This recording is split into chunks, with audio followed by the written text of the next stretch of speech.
Hi, Steve Gladys here at the George Mason University's Enterprise Center in Fairfax, Virginia, and for Steve Gladys Leadership Partners. We're here today to talk to you about agility and leadership based on the book, The Agile Leader. In the introduction, we talked about the three things that we're going to cover, the first of which is trust. When you think of the relationships in your life of people that you really like and trust with your secrets, if you will, or trust with your thoughts, or trust with your kids, consider what it is about them, and especially about leaders, that you really trust. And you'll find that it breaks down into 3 areas. We did a bunch of research in a previous book called The Trusted Leader that defined really what trust was in terms of three major components. And let me just talk what those components were, what we found through the research. It was, first of all, that a trusted relationship or a trusted other person has character. And by character, we're talking about do they tell the truth? When they tell you things, no matter how difficult it is, do they tell you the truth? Are they consistent with what they say? Do they have a set of values that comports with your set of values? And do they have integrity? Are they the same person each day in a row? And do they support?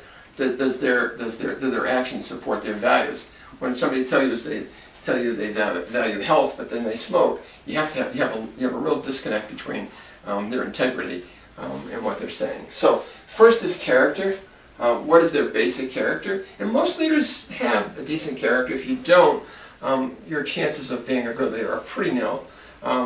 The second area is competence in the area that you're leading. Competence is all about having a skill set and having self-awareness. One of the big trip points for many leaders is they're not self-aware.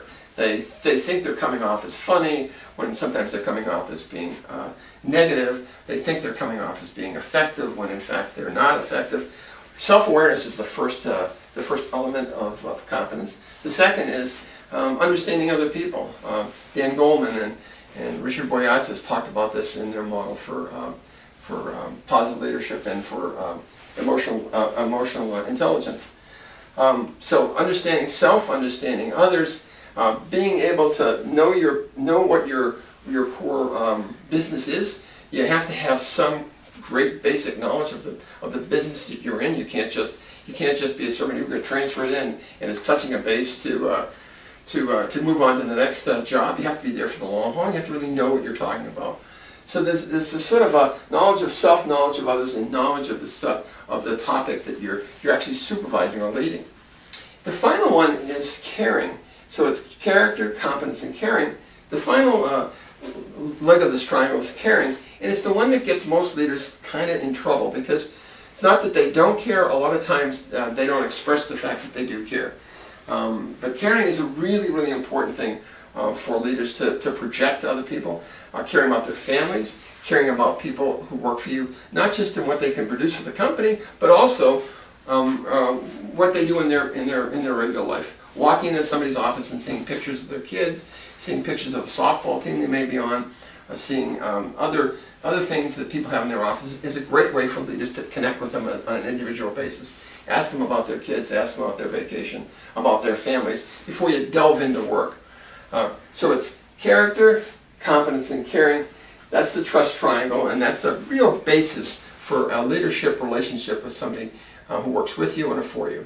This is Steve Gladys from Steve Gladys Leadership Partners here at George Mason University's Enterprise Center. Have a great day.